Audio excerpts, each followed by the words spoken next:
Here are the key takeaways from the book, The Simple Path to Wealth. Number 1. Smart investing.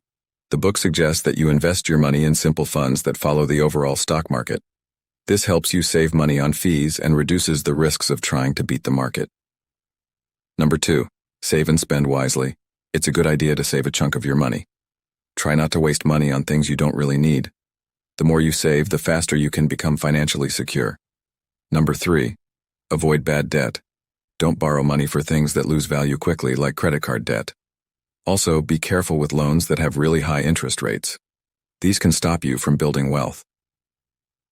Number 4. Think long-term. Don't worry too much about short-term ups and downs in the stock market. Think about your investments over a long time. This can help you stay calm and make better decisions. Number 5. Retire early if you want. The book supports the idea of retiring early if you save enough money. It also talks about having a good amount of savings so you have more control over your life choices. Follow for more.